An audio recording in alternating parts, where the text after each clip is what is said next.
أعمالنا من يهده الله فلا مضل له ومن يضلل فلا هادي له وأشهد أن لا إله إلا الله وحده لا شريك له وأشهد أن محمدا عبده ورسوله لا نبي ولا رسول بعده اللهم صل وسلم وبارك على نبينا محمد وعلى آله وصحبه ومن سار على نهجه إلى يوم الدين أما بعد. Para hadirin rahimani wa rahimakumullah. Alhamdulillah diberi Allah kemudahan kembali bertemu di Masjid An-Nur. Semoga seperti nama masjid ini yang artinya cahaya, semoga orang yang datang mendapatkan cahaya hidayah dari Allah Subhanahu wa taala.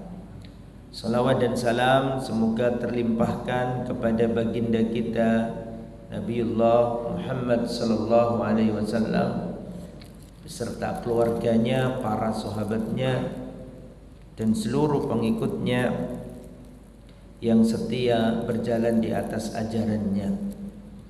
Para hadirin rahimani wa rahimakumullah. Pada pertemuan kali ini saya akan membawakan kisah tentang pohon yang dikeramatkan. Pohon yang dianggap berkah, sehingga pohon ini dingalap berkahi oleh sebagian orang. Bismillah.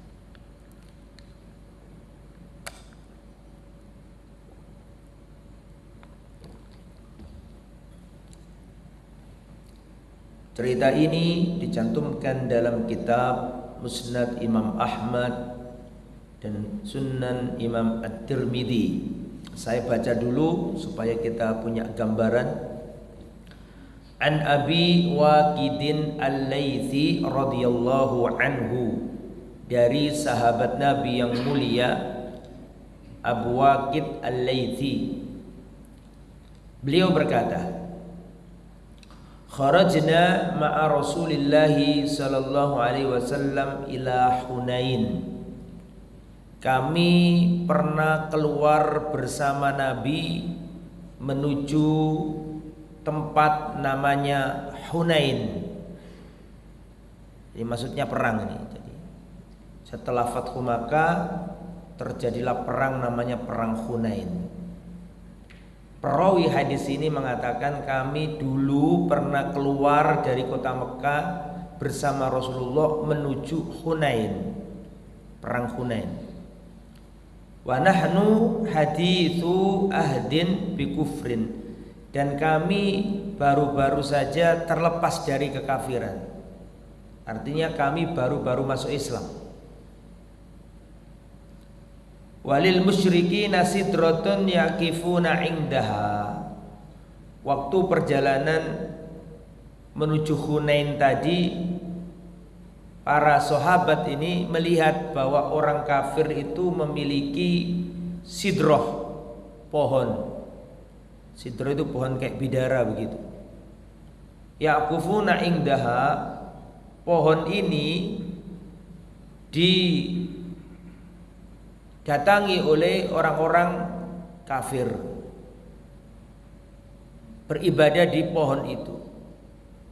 Yanutuna biha aslihatahum, orang-orang kafir itu menggantungkan senjata-senjata mereka di pohon tersebut. Yuqalu laha dzatu anwat. Pohon ini dinamakan dzatu anwat. Pohon ini dinamakan pohon dipanggil dzatu anwat. Kalau pohonnya namanya pohon sidroh. Sidroh itu kayak bidara begitu. Tapi karena ini dipakai untuk menggantungkan senjata-senjata, dingalap berkahi, dianggap supaya sakti, maka pohon ini diberi julukan Dzatu Anwat.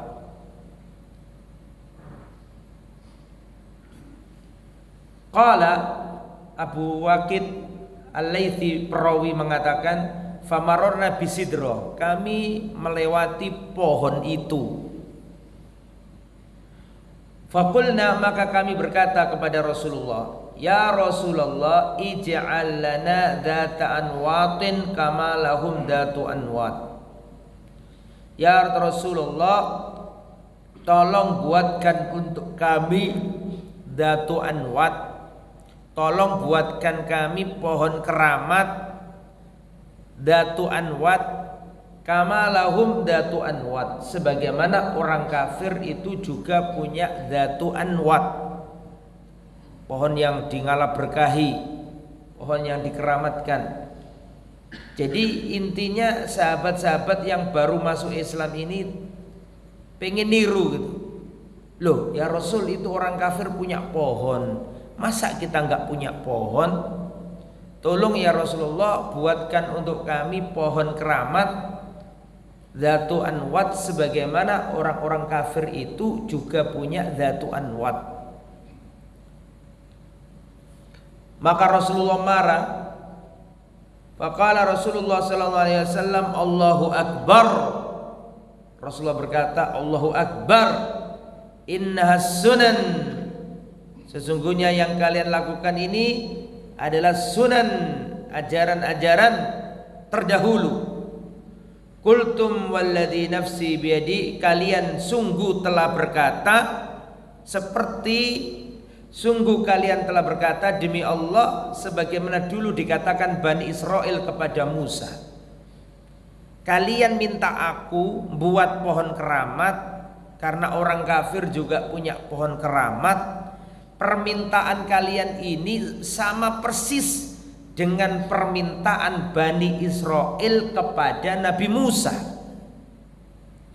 Dalam surat Al-A'raf ayat 138, Bani Israel itu setelah dikejar-kejar Fir'aun, kemudian Allah selamatkan Bani Israel menyeberangi Laut Merah. Kemudian Fir'aun tenggelam di Laut Merah. Nabi Musa dan Bani Israel selamat sampai di daratan. Ketika sampai di daratan, orang Bani Israel melihat kaum-kaum yang menyembah berhala. Maka Bani Israel berkata, ya Musa, ij'al lana ilahan kama lahum aliha. Wahai Nabi Musa, tolong buatkan untuk kami sesembahan sebagaimana orang-orang kafir itu juga punya sesembahan-sesembahan. Jadi Nabi menganalogikan, Nabi mengkiaskan permintaan para sahabat untuk dibuatkan pohon keramat sebagaimana orang kafir punya pohon keramat.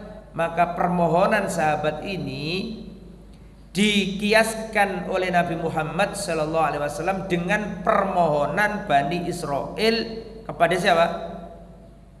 Nabi Musa.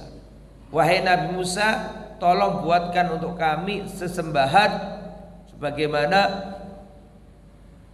orang-orang kafir ini juga punya sesembahan-sesembahan.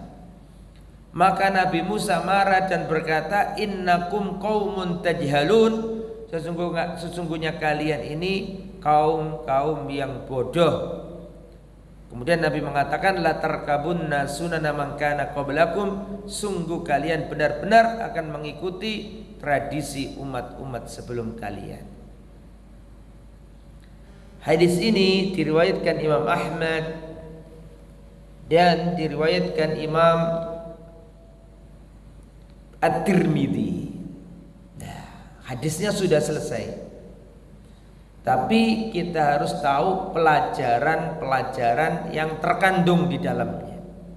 Jadi saya ulangi, dulu itu ketika perjalanan menuju Hunain, para sahabat melihat orang-orang kafir punya pohon keramat, punya pohon yang dianggap sakti.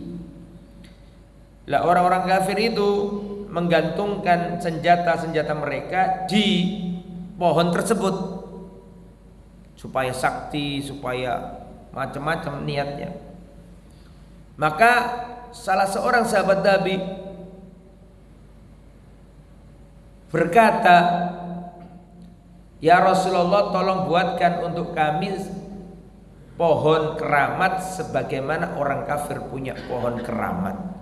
Nabi Muhammad marah dan mengatakan, "Allahu Akbar, yang kalian pinta ini seperti yang dulu dipinta Bani Israel. Wahai Nabi Musa, buatkan untuk kami sesembahan sebagaimana orang kafir itu punya sesembahan." Maka Nabi Musa marah dan Nabi Musa mengatakan, "Kalian ini orang-orang bodoh." Terus Nabi Muhammad mengatakan, "Dan kalian akan mengikuti tradisi-tradisi mereka, yaitu Bani Israel." Selesai. Pelajarannya apa saja Ustadz dari hadis tadi? Sebelum saya lanjut ke pelajaran-pelajaran penting, kita harus tahu bahwa kejadian ini itu dalam perang Hunain. Ketika perang Hunain berarti setelah Fathu Makkah, perang pertama setelah Fathu Makkah. Panjenengan tahu nggak Fathu Makkah itu apa? Fathu Makkah itu pembebasan kota Mekah. Jadi Rasulullah lahir di Mekah, umur 40 tahun diangkat jadi Rasul, berdakwah 13 tahun, dakwah tauhid, belum ada syariat yang macam-macam. Ya, berdakwah tauhid, maka ditolak. Maka 13 tahun sampai Nabi umur 53 baru hijrah ke Madinah. Nabi di Madinah membuat komunitas Islam, Muhajirin dan Ansor, sampai akhirnya terjadi perang silih berganti antara pasukan Mekah, kafir Quraisy, dan pasukan Madinah, Muhajirin dan Ansor. Perang Badar, perang Uhud, ya, perang Ahzab, terjadi perang silih berganti. Maka sampailah pada titik kaum muslimin kuat, orang kafir Quraisy lemah. Maka kaum muslimin dari Madinah membawa 10.000 pasukan mengepung kota Mekah, dan akhirnya penduduk Mekah kafir Quraisy tunduk menyerah. Ini dinamakan Fathu Makkah, pembebasan kota Mekah. Akhirnya Nabi datang menuju Ka'bah, dan di Ka'bah itu penuh dengan berhala-berhala. Maka dipecahi oleh Rasulullah sallallahu alaihi wasallam, dipecahi, sehingga Ka'bah pada waktu itu pusat kesyirikan. Maka disterilkan sama Nabi, semua unsur-unsur kesyirikan dihapus, patung-patung diberangus habis. Setelah Fathu Makkah ini, orang-orang kafir Quraisy masuk Islam. Idza jaa nasrullahi wal fath wa ra'aitan nasa yadkhuluna fi dinillahi afwaja. Kamu akan melihat manusia berbondong-bondong masuk Islam. Sehingga kesimpulannya, perhatikan, setelah Fathu Makkah ini sudah nggak ada lagi kafir Quraisy. Yang ada adalah Muslim Quraisy. Jadi yang dulu memusuhi Nabi, dulu yang mengintimidasi Nabi, yang mempersekusi Nabi, yang hampir membunuh Nabi, sekarang sudah lemah masuk Islam semuanya. Sehingga penduduk Mekah sudah bukan kafir Quraisy lagi, tapi Muslim Quraisy. Setelah itu terjadi perang pertama, namanya perang Hunain. Selang beberapa waktu dari Fathu Makkah ini terjadilah perang Hunain. Sehingga bisa disimpulkan Bapak Ibu, perang Hunain ini perang pertama setelah Fathu Makkah, sehingga bisa dibayangkan orang-orang yang ikut banyak orang-orang yang baru masuk Islam, baru mu'alaf mereka ini. Jadi yang minta pohon keramat itu bukan orang-orang Islam yang sudah lama, tapi yang minta pohon keramat tadi itu adalah orang-orang yang baru masuk Islam dan baru meninggalkan ajaran kafir Quraisy. Nah, oke. Jadi bukan sahabat-sahabat yang dari awal senior Muhajirin Ansor, bukan. Tapi sahabat-sahabat yang baru masuk Islam karena penaklukan kota Mekah. Nah, sekarang pelajaran yang bisa dipetik. Apa pelajaran yang bisa dipetik dari hadis ini? Pelajaran pertama,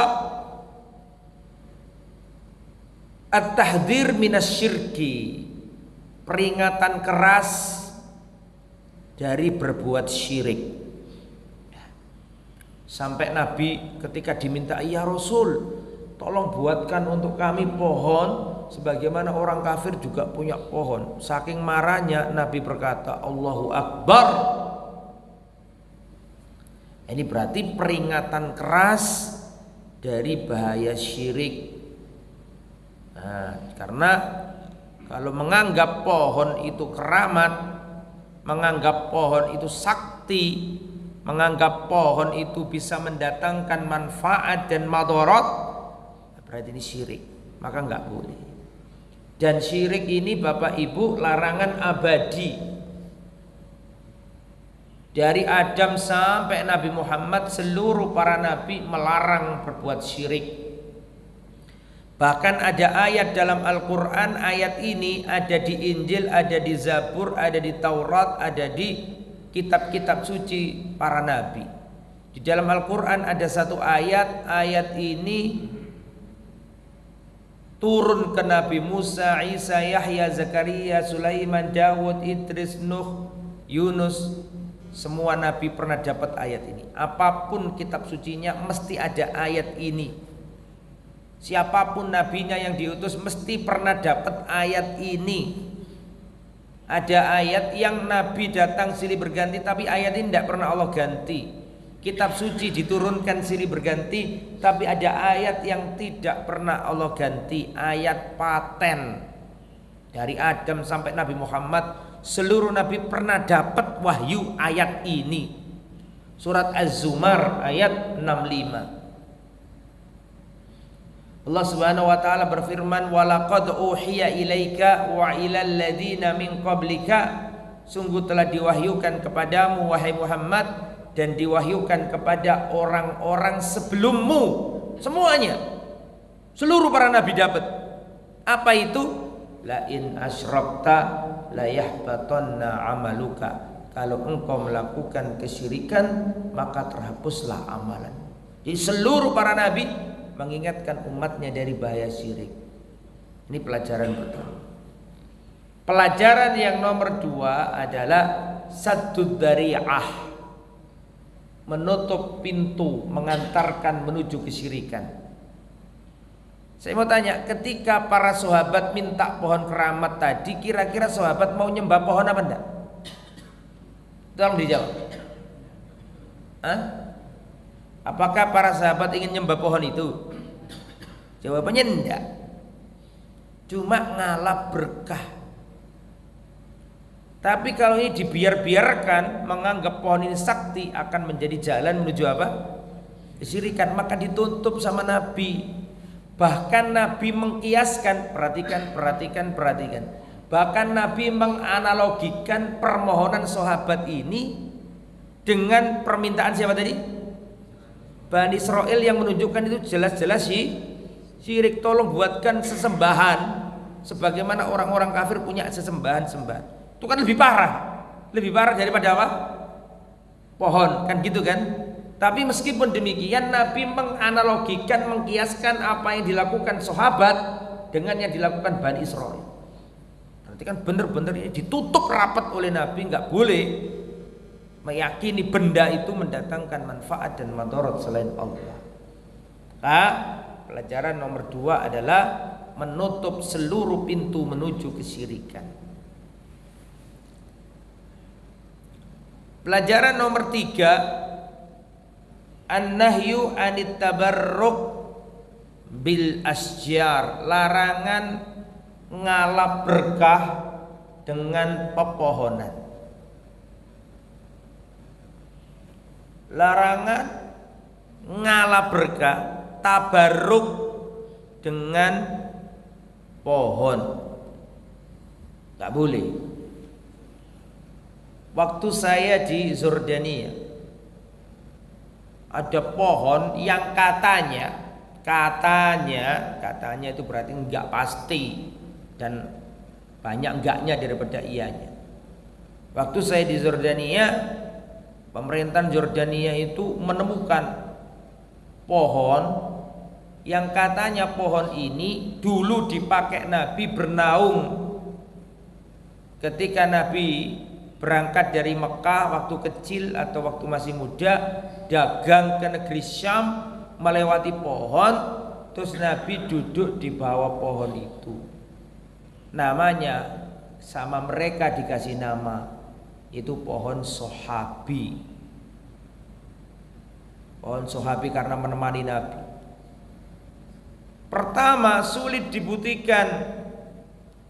Di waktu saya ke sana sama teman-teman jamaah saya ingatkan, ini enggak otentik, sama sekali tidak otentik. Perjalanan jauh di tengah gurun ada pohon besar. Kemudian memastikan ini pohon dulu dipakai Nabi bernaung. Mana riwayatnya yang kayak gitu? Enggak ada. Itu hampir perbatasan Irak. Jauh sekali. Tapi saya kasih tahu para jamaah, enggak ada. Mana riwayat Nabi pernah bernaung di pohon.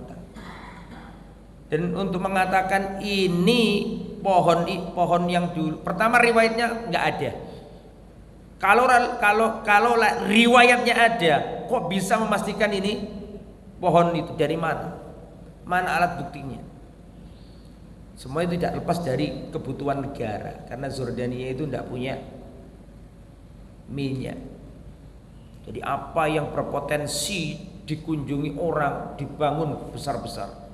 Kuburan-kuburan yang nggak jelas, ini kuburannya siapa? Oh ini kuburannya Nabi si ini kuburannya imam ini kuburannya. Padahal kita nggak tahu itu. Tidak ada kuburan Nabi yang pasti diketahui kecuali Nabi Muhammad Sallallahu Alaihi Wasallam. Selain itu tidak ada bukti ilmiahnya, ada. Cuma terkirakan saja dulu beliau wafat di sini, di tempat namanya ini. Ada mencari pusaranya sudah berabad-abad, ribuan tahun, sulit dibuktikan. Apalagi kalau sampai dijadikan sarana menuju kesyirikan. Pohon, nah ini nggak boleh. Dan kisah tentang pohon ini nggak hanya sekarang tok, nggak hanya peristiwa yang kita sampaikan tadi, para sahabat minta pohon keramat. Tetapi dulu ketika Rasulullah wafat, diganti Abu Bakar sebagai khalifah. Abu Bakar wafat, yang diangkat khalifah siapa? Umar. Di zamannya Umar itu orang menemukan pohon. Di zamannya Umar orang menemukan pohon. Pohon apa? Pohon ini ya jamaah ada di Al-Quran. Pohon ini ada di Al-Quran. Ya, karena di Al-Quran dikatakan idh yubayi'unaka tahtas syajarah. Jadi dulu itu Pak ada pohon. Kalau ini nyata, kalau ini bukan ceritanya palsu, enggak, ceritanya ada. Kalau ini dicantumkan dalam Al-Quran, ya, bahwa dulu Rasulullah itu pernah berbaiat dengan para sahabat di bawah pohon. Idh yubayi'unaka tahtas syajarah. Dulu Rasulullah dan para sahabat pernah berbaiat di bawah pohon. Nih saya bacakan surat Al-Fatah ayat 18. Laqad radiyallahu 'anil mu'minin, sungguh Allah telah ridha kepada orang-orang yang beriman. Idh yubayi'unaka tahtas syajarah, ketika mereka membaiat Nabi di bawah pohon. Nah, jadi ada pohon ini dulu para Rasulullah dan para sahabat kumpul di bawah pohon ini membaiat Nabi. Dan jumlahnya para sahabat pada waktu itu 1.400 orang, sumpah setia kepada Nabi, namanya pembaiatan Ridwan, Baiatur Ridwan, di bawah pohon di daerah Hudaybiyah. Ini ada kisahnya, ada Al-Qur'annya. Nyata kalau ini. Fix, pasti, bukan opini lagi, realita. Dulu itu ada kejadian Nabi dibaiat sahabat, sumpah setia di bawah pohon. Dicantumkan surat apa tadi? Al-Fatah ayat berapa? 18. Zaman berlalu, Rasulullah wafat, diganti Abu Bakar wafat, diganti Umar bin Khattab. Ketika Umar jadi khalifah, itu kan negara Islam sudah lebar luas. Persia sudah tumbang, Persia Raya, imperium raksasa, tandingannya Romawi itu kalah, ditaklukkan pasukannya Umar bin Khattab. Kemudian Romawi yang ada di negeri Syam, Damaskus pada waktu itu ditaklukkan juga, sehingga Romawi lari ke Konstantinopel. Konstantinopel kalau sekarang mana? Istanbul, Turki. Coba bayangkan, beribu-ribu tahun Romawi Persia berebutan dominasi, sampai diterangkan dalam Al-Quran, ghulibatir Rum fi adnal ard. Bangsa Romawi perang sama bangsa Persia, dan bangsa Romawi dikalahkan bangsa Persia di tempat yang terendah. Artinya perseteruan dua imperium besar ini terjadi. Tapi ketika Islam datang, dua-duanya tumbang. Persia tumbang, Romawi lari ke Konstantinopel. Berarti bisa dibayangkan pada waktu itu wilayah Islam sangat apa? Luas, banyak orang masuk Islam. Lah, orang-orang baru masuk Islam ini baca Quran gitu loh Pak, ceritanya Pak. Baca Quran ada ayat surat Al-Fatah ayat berapa tadi? 18, bahwa dulu ada cerita Rasul berbaiat dengan para sahabat di bawah pohon. Lah, orang-orang ini penasaran pohon yang mana? Maka dicari, karena ada di Al-Quran, yang ada di Al-Quran ya, pohonnya ini disebutkan. Maka orang-orang mencari pohon itu dan ketemu, yaitu di tempat sekitaran Hudaybiyah. Kalau jenengan umroh dari Mekah bisa minta, tolong saya diantarkan ke Hudaybiyah, ya nggak apa-apa, sambil lihat keadaan. Ada unta juga di situ, ternakan unta. Oke. Akhirnya Pak, orang-orang ini zamannya siapa tadi? Zamannya Umar bin Khattab. Orang datang ke pohon itu Pak. Akhirnya pohon ini dingalap berkahi. Ini pohon ada di Al-Quran. Ini pohon dipakai Nabi dan sahabat, di bawahnya berbaiat. Akhirnya dingalap berkahi Pak. Diusap-usap, dianggap ini punya khasiat. Lah, seperti itu. Berita ini sampai ke Umar bin Khattab. Umar bin Khattab tinggal di Medina. Ketika Umar bin Khattab mendengar ada pohon yang katanya diyakini pohon yang dipakai Nabi berbaiat, yaitu surat Al-Fatah ayat 18, sedang dingalap berkahi, dianggap keramat oleh orang-orang, maka Umar akhirnya mendatangi pohon itu dan ditumbangkan sama Umar seakar-akarnya, sehingga tidak tumbuh lagi. Itu kalau zaman sekarang ya, wisata religi malah dibangun, mendatangkan apa? Keuntungan. Tapi Umar tidak mau menggadaikan akidah umat. Pernah suatu ketika Pak, Umar bin Khattab mengirim pasukan ke daerah Irak sana, daerah Persia, karena dulu Irak dikuasai Persia. Dulu Irak itu Arab Pak, tapi dulu dikuasai Persia. Persia itu Iran kalau sekarang. Orang Iran itu bukan orang Arab loh ya. Orang Iran ngomongnya nggak Arab. Orang Iran ngomongnya apa? Persia. Persia itu apa? Jadi di barat ada Arab, di timur ada India, Persia tengah-tengah. Sehingga bisa dikatakan Persia ini antara India dan wajahnya loh ya, antara India dengan Arab. Karena kalau lihat petanya Persia, kalau ke timur itu Hindustan, Pakistan, India, Bangladesh, kalau ke barat Arab. Nah, Persia ini tengah-tengah. Ya wajah-wajah mereka ya bukan India, bukan Arab. Mirip tengah-tengah. Orang Persia. Oke. Kembali ke materi. Umar bin Khattab pernah mengirim pasukan ke daerah wilayah namanya Tustar. Namanya apa tadi? Tustar. Pasukan Islam datang ke tempat itu, mengislamkan penduduknya. Sampai di negeri Tustar, para sahabat bingung. Kenapa kok bingung? Karena para sahabat menemukan kejadian yang janggal, kejadian yang aneh. Apa itu? Ternyata di negeri Tustar itu ada peti, ada tabut. Ngerti peti ya? Tabut, tempatnya mayat tuh, Pak. Kotak. Kotak itu, Pak, isinya jenazah. Dan jenazah ini umurnya sudah lama, mungkin ratusan, mungkin ribuan tahun, tapi tetap utuh. Hidungnya mancung, utuh, orangnya itu nggak rusak. Dan penduduk negeri Tustar mengagungkan peti itu yang ada jenazahnya, mayitnya, tapi utuh, nggak rusak itu. Lah orang-orang di negeri Tustar kalau minta hujan, lama hujan nggak turun, maka peti itu dibawa keluar, terus minta hujan dan langsung turun hujan. Para sahabat bingung dengan fenomena seperti ini. Kok ada peti di dalamnya ada jenazah, orangnya rupawan dan umurnya sudah lama tapi nggak busuk-busuk, utuh.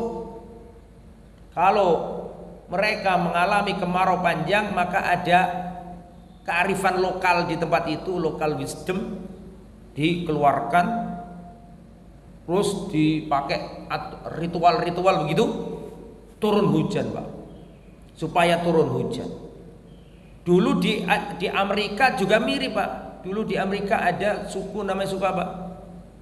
Halo. Hah? Yang menumbalkan manusia itu, kerajaan kuno di Amerika Tengah, Meksiko. Ayo tolong yang pinter. Apa? Maya dan Inka. Oh, tradisi kuno zaman dulu, Pak. Itu kalau hujan nggak turun, Pak, yang ditumbalkan apa? Manusia. Zaman dulu. Tradisi kuno Maya dan Inka. Suku Aztec di daerah Meksiko kalau sekarang, atau di daerah Amerika Tengah. Penduduk asli Amerika kan bukan orang bule kan, orang Indian, warnanya merah begitu, tapi bukan merah bule loh ya, merah-merah kulitnya, punah, tinggal sedikit sekarang orang. Apakah orang Indian di dunia ini masih ada sampai sekarang? Masih, tapi sangat sedikit, seperti aborigin di mana? Ya. Sudah punah apa masih ada? Masih, tapi jumlahnya apa? Sedikit. Kembali ke materi. Sahabat ini bingung, mau dicegah juga takut salah, mau dilarang takut gak pas. Akhirnya para sahabat kirim surat ke Khalifah Umar bin Khattab. Kirim surat, dibaca sama Umar bin Khattab bahwa di negeri Tustar ini ada kejadian aneh. Ada jenazah yang utuh, tidak rusak, lama, umurnya sudah lama, ratusan bahkan ribuan tahun, karena disinyalir itu zaman zaman pasca Nabi Musa. Wallahu alam. Nanti kita jelaskan. Akhirnya setelah baca peristiwa itu, Umar mengeluarkan titah, dan titahnya adalah segera ambil peti yang berisi jenazah tersebut, lalu ambil di kala manusia terlelap, ambil dan kuburkan di tempat lain yang jauh, yang orang nggak tahu kalau itu dikubur di situ. Diambil sama para sahabat negeri yang ditaklukkan itu. Akhirnya diambil, dikuburkan di tempat yang tidak diketahui, karena nggak boleh ngalap berkah dengan benda itu. Peristiwa ini dilakukan juga oleh kiai saya dulu. Saya punya kiai di Paciran Lamongan, namanya Kiai Abdurrahman Syamsuri. tokoh Muhammadiyah pada waktu itu, ya. Jadi beliau di daerah-daerah pesisir pantai utara Jawa, Lamongan utara Jawa, kalau ada tempat-tempat dikeramatkan, didatangi sama murid-muridnya, ya, didatangi sama murid-muridnya dan diambil, terus dipindah ke tempat lain, dikubur supaya enggak ketahuan mereka. Kadang berkoordinasi sama polis setempat untuk membongkar tempat-tempat yang dikeramatkan. Tayyib. Dan itu pernah dilakukan oleh Umar bin Khattab radhiyallahu taala anhu. Jadi enggak boleh ya ngalap berkah dengan benda. Ngalap berkah itu boleh kalau ada dalilnya. Selama ada dalil boleh. Misalnya Rasulullah SAW kalau wudhu itu para sahabat berebutan dengan air wudhunya Nabi. Apakah itu nyata? Nyata. Apakah boleh? Boleh. Tetapi ketika Rasulullah wafat, siapakah manusia terbaik sesudah para nabi? Abu Bakar. Bagus mana Abu Bakar sama Syekh Abdul Qadir Jailani? Ya enggak sebanding. Abu Bakar manusia terbaik setelah Rasul dan para Syekh Abdul Qadir Jailani, para ulama terkenal, ulama dia, ulama lurus, ya. Dan Abu Bakar ini enggak sekedar wali, mbahnya wali. Rasulullah mengatakan Abu Bakar fil jannah, Abu Bakar fil jannah. Banyak pujian-pujian Rasulullah kepada Abu Bakar. Umar, pernah enggak ketika Rasulullah wafat Abu Bakar diperlakukan itu oleh para sahabat? Tidak pernah. Umar yang kewaliannya luar biasa, setan kalau ketemu Umar, bukan Umar yang lari, tapi siapa yang lari? Setannya yang lari. Karomanya Umar luar biasa, tapi enggak ada satupun riwayat para sahabat rebutan air wudhunya siapa? Bekas air wudhunya Umar. Sehingga itu nyata ada, tapi kekhususan Rasulullah Sallallahu Alaihi Wasallam. Adapun zaman sekarang kita nggak boleh mengambil bekas wudhu fulan terus kita keramatkan, nggak boleh. Seandainya itu dilakukan, tentu sudah dilakukan kepada manusia yang paling mulia zaman dulu. Imam Syafi'i saja nggak ada riwayat orang ngambili wudhunya, tidak ada. Imam Syafi'i. Sehingga kita nggak boleh ngalap berkah yang aneh-aneh. Kalau berkah yang boleh, contoh datang ke masjid karena diterangkan nazza alaihimus sakinah, orang yang datang ke majelis ilmu turun malaikat meletakkan sayapnya. Kemudian Nabi mengabarkan orang yang datang ke majelis ilmu mendapatkan keberkahan sakinah. Jadi boleh datang ke Masjidil Haram sholat ngalap berkah, maka boleh sholat satu kali dihitung seperti berapa? Lebih baik daripada 100.000 kali. Ngalap berkah dengan sholat di Masjid Nabawi boleh. Ngalap berkah dengan minum zam-zam bismillah, ya Allah sembuhkanlah penyakit ya Allah. Boleh nggak kayak gitu? Karena ada dalil. Silakan saja kalau ada dalil. Tapi kalau nggak ada dalil, jangan menganggap ini berkah. Yang punya berkah itu Allah. Jangan mengatakan ini berkah kecuali ada dalil.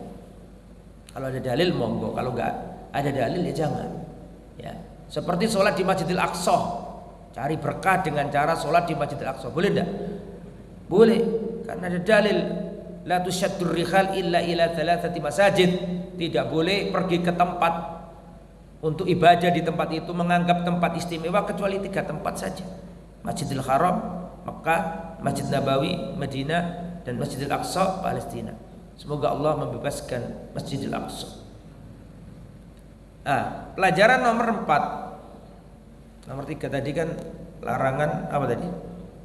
Ngalap berkah dengan pohon ya. Sekarang pelajaran nomor 4. Bahayanya tasyabbuh bil kufar.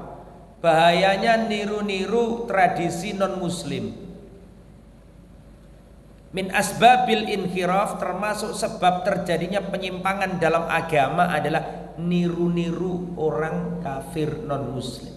Saya ulangi, hadis ini mengajarkan ke kita di antara faktor terjadinya penyimpangan sebabnya adalah meniru tradisi orang non muslim. Tadi kan begini niru kan, loh ya Rasul, mereka punya apa? pohon, masa kita nggak punya ya Rasul? Tolong dong buatkan untuk kita juga pohon. Ini kan niru.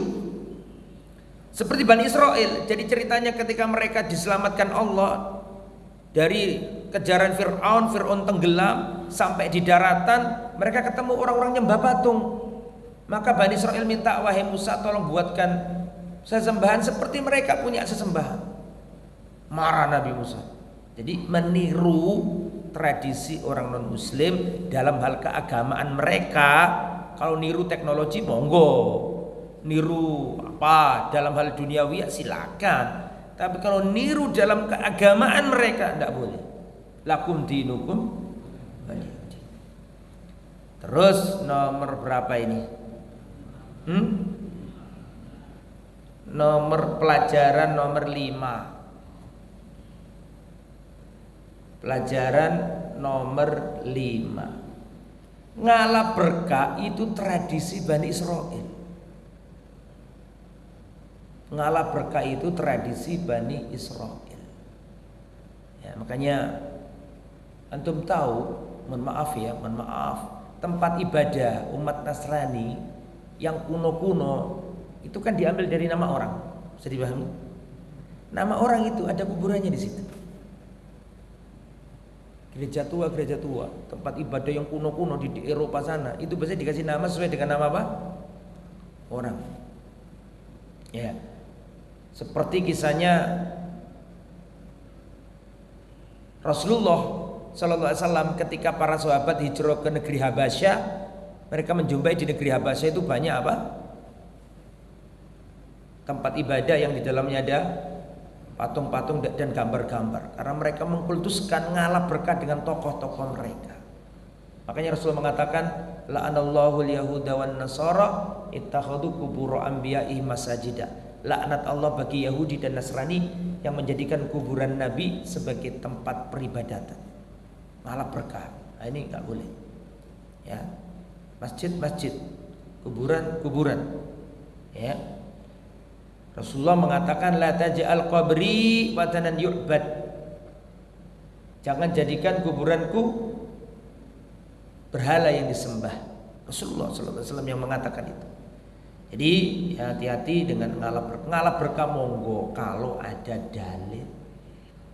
Dan tadi Nabi kan mengatakan inna sunat, ini tradisi-tradisi Bani Israel. Lah kita enggak boleh niru tradisi Bani Israel. Ya. Thayyib. Pelajaran nomor berapa? Nomor berapa? Pelajaran nomor 6. Orang yang baru masuk Islam akan terpengaruh dengan ajaran lamanya. Orang yang baru masuk Islam akan terpengaruh dengan ajaran lamanya. Maka diharuskan untuk menuntut ilmu, belajar. Makanya yang minta dibuatkan pohon tadi yang baru masuk Islam apa yang lama? Yang baru-baru, karena belum ngerti. Makanya kalau baru masuk Islam harus banyak-banyak belajar. Pelajaran nomor 7. Bodoh itu udur. Bodoh itu apa? Udur. Ngerti udur ya? Bodoh itu udur. Ngerti udur maksudnya? Maksudnya udur apa? Diberi udur gitu loh. Kebodohan itu diberi udur. Wis maklum lah wong bodoh kok gitu wis enggak apa-apa, wis boleh sampeyan bodoh dikasih udur. Nah, kebodohan itu udur. Mana dalilnya? Dalilnya Nabi enggak memurtadkan sahabat. Loh, awakmu kok njaluk ngono? Murtad kabeh awakmu iki. Ayo syahadat meneh. Nabi kan enggak ngomong gitu. Halo? Apa Nabi menyuruh mereka syahadat lagi? Enggak toh? Berarti artinya kebodohan seseorang ini adalah udur yang diterima.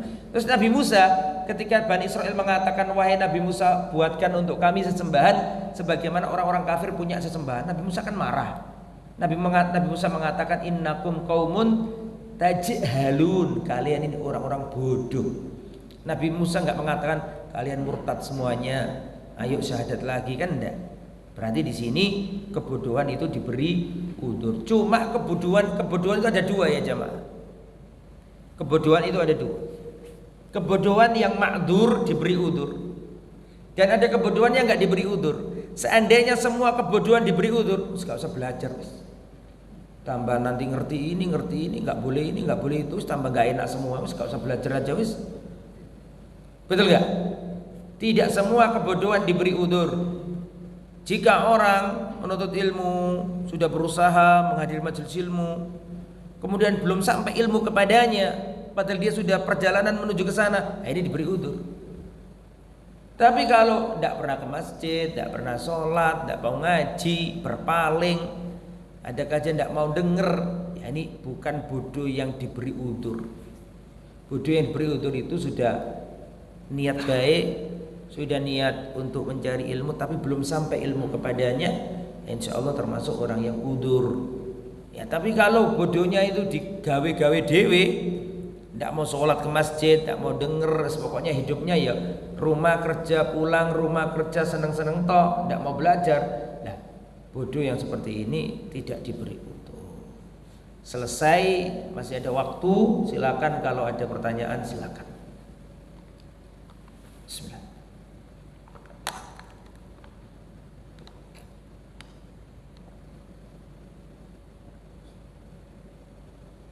Monggo. Silakan. Waalaikumsalam warahmatullahi wabarakatuh.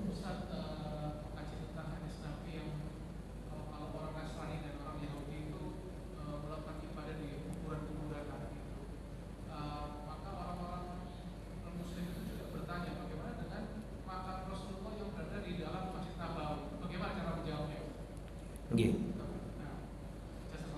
Wa iyyakum. Makamnya Nabi tidak di Masjid Nabawi, tapi makamnya Nabi itu ada di rumahnya. Sampai sekarang di rumahnya, bukan di masjid. Saya jelaskan, karena memang selalu itu yang jadikan alasan. Rasulullah wafat, beliau dimakamkan di mana? Antum jawab. Di rumah Aisyah. Karena rumahnya Nabi kan banyak, rumahnya Aisyah, rumahnya Hafsah, rumahnya Maimunah, rumahnya, nek sampean pengen poligami ya rumahnya banyak gitu, rumahnya ini. Rumahnya Hafsah, rumahnya Aisyah, rumahnya Maimunah. Lah Rasulullah wafat di waktu gilirannya siapa? Disepakati dulu, Rasulullah ketika wafat dimakamkan di masjid apa di rumah Aisyah? Di rumah Aisyah, karena ada hadis, tidaklah seorang Rasul wafat kecuali dia dikebumikan di tempat wafatnya. Itu ada hadis. Semua nabi dikuburkan di tempat wafat. Ketika Rasulullah wafat, para sahabat bingung, ditaruh di mana nih Pak Nabi jenazahnya ini? Masuk dibaki sana. Para sahabat berselisih pendapat. Sampai datang Abu Bakar. Abu Bakar mengatakan, aku pernah mendengar Rasulullah bersabda, tidaklah seorang nabi diwafatkan Allah kecuali dia dikubur di tempat ia wafat. Maka langsung ranjangnya dipindah sama Abu Talha. Kemudian ada yang bagian menggali di rumahnya Aisyah itu. Di rumahnya Aisyah, di kamarnya Siti Aisyah. Oke, jadi Rasulullah wafat dimakamkan di rumahnya. Ya. Terus setelah itu Rasulullah wafat diganti Abu Bakar As-Siddiq radhiyallahu anhu. Makam Nabi masih di luar masjid dan di rumahnya.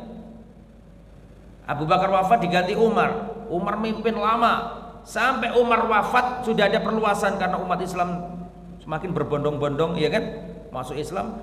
Umar tahu nggak boleh ngawur, perbatasannya tidak boleh, perluasannya itu di makamnya Nabi. Sampai Umar wafat, makamnya Nabi masih di luar masjid, di rumahnya Aisyah. Terus diganti siapa? Utsman bin Affan. Utsman bin Affan itu Pak, wilayahnya itu luar biasa. Khulafaur Rasyidin yang penaklukannya paling luas. Dari utara, dari barat sampai ke Tunisia, Aljazair, Afrika sana. Dari timur sampai Kabul, Afghanistan. Dari utara sampai Azerbaijan dan seluruh jazirah Arab. Bayangkan luasnya terbentang wilayah siapa? Utsman bin Affan. Sehingga orang kan banyak yang datang ke mana? Ke Madinah. Jadi butuh di apa kan? Diperluas Masjid Nabawi. Tapi meskipun demikian tidak ke arah rumahnya Nabi, karena sahabat tahu ada hadis itu. Sehingga di zaman Utsman sampai Utsman wafat, dan Utsman mimpin lama ya, makamnya Nabi masih di luar masjid, di rumahnya Aisyah. di rumahnya Aisyah. Zamannya Ali bin Abi Thalib. Ali bin Abi Thalib adalah khalifah pertama yang memindahkan ibu kota negara dari Madinah ke Kufah. Makamnya Nabi masih di luar masjid. Di rumahnya siapa? Siti Aisyah. Setelah itu Ali wafat diganti Hasan bin Ali jadi khalifah. Masih di luar masjid. Di zamannya Muawiyah bin Abi Sufyan radhiyallahu anhum ajma'in. Masih di luar masjid dan mimpin lama Muawiyah ini. Muawiyah wafat diganti Yazid, masih di luar masjid, terus turun-temurun sampai datang Khalifah Umayyah. Dia memerintahkan untuk Khalifah dinasti Umayyah, memerintahkan untuk memperluas Masjid Nabawi, dan proyek ini memasukkan rumahnya Aisyah ke dalam apa? Masjid. Ya. Maka ulama yang hidup zaman itu menasihati para sultan, para khalifah ya, bukan sultan, khalifah. Di antara ulama yang menasihati adalah Sa'id ibnil Musayyib. Tidak boleh, karena ada hadis Nabi, tidak boleh membangun masjid di atas kuburan, tidak boleh. Tapi ulama nggak punya senjata, nggak bisa memprovokasi orang, nggak boleh. Tugasnya menyampaikan saja, menjadi pembisik yang baik, nggak digugu, ngerti nggak digugu ya? Sudah gimana lagi, masuk kok ditentang, cuma ulama tugasnya menasihati. Sejak itulah waktu itu yang jadi gubernur Madinah Umar bin Abdul Aziz. Umar bin Abdul Aziz belum jadi khalifah. Sehingga sejak itulah makam Nabi, lebih tepatnya bukan makam Nabi, rumah Nabi masuk ke apa? Ke dalam masjid. Jadi sekarang itu kalau ditanya apakah sekarang makam Nabi ada di dalam masjid, enggak. Makam Nabi di rumahnya Aisyah, dan sekarang rumahnya Aisyah masuk di masjid, itu pun dikasih lokasi. Jadi rumahnya Nabi, mohon maaf, jadi makamnya Nabi di rumahnya Aisyah, bukan di masjid, di rumahnya Aisyah. Sampai sekarang rumahnya Aisyah masuk di masjid itu, dan itu pun sekarang jalan tengah, karena nggak mungkin dibongkar, malah fitnahnya besar kalau dibongkar ya kan, sehingga jalan tengah ditembok besar sama pemerintahan Saudi, dan itu pun dijaga oleh para askar. Tapi gini ya, kita wis anggaplah ini, kita nggak usah pakai dalil, nggak usah pakai dalil. Coba bayangkan seandainya diizini, Pak, apa nggak injek-injekan orang di situ? Iya Pak, enggak? Kita nggak pakai dalil, kita anggap boleh, anggaplah boleh. Kalau nggak dijaga, Pak, seorang dibiarkan di makam Nabi itu bisa bunuh-bunuhan, Pak. Orang di Mina yang luasnya gitu aja mati banyak kok. Bisa dipahami kira-kira? Apalagi tempat seuprit gitu. Kalau nggak dijaga, nggak diatur, mati injek-injekan di situ itu. Karena semua orang pengen apa? Ngalah berkah. Apalagi memang dilarang. Dalam agama juga nggak boleh, Nabi melarang, Pak. La taj'al qabri wathanan yubad, jangan kau agung-agungkan apa namanya? Kuburanku. Taruhlah nggak ada dalil itu, terus dibiarkan, bencana nggak? Saya mau tanya kira-kira, pasti Pak, orang Mina yang gede nih ngono, lempar jumroh yang gede nih ngono, bukan bunuh-bunuhan ya, nggak sengaja, apa namanya, terinjek-injek nggak bisa nafas. Apalagi cuma kalau kita lewat di makam Nabi itu, Pak, cuma berapa itu? Sudah kan jutaan manusia. Kalau nggak diatur gitu, ya bisa banyak korban di Masjid Nabawi, betul apa enggak? Jadi begitu. Terus yang jadi ibro itu dalil, yang jadi patokan hukum itu dalil, bukan realita. Ya, dan seandainya pun kita realita, tapi kan semuanya orang melakukan, yang jadi patokan itu dalil, bukan apa? Realita. Wallahu a'lam. Ada lagi silakan. Monggo. Sudah surup belum ini? Sambut. Monggo. Ini jarang-jarang saya longgar, biasanya langsung beruberan, karena ini masih bisa. Monggo kalau ada pertanyaan, kalau nggak ada saya tutup. Sambut. Semoga bermanfaat. Mohon maaf atas segala kekurangan dan kekhilafan. Kita tutup dengan bacaan kafaratul majlis. Subhanakallahumma wa bihamdika asyhadu an la ilaha illa anta astaghfiruka wa atubu ilaik. Assalamualaikum warahmatullahi wabarakatuh. Masih belum ya? 2 menit.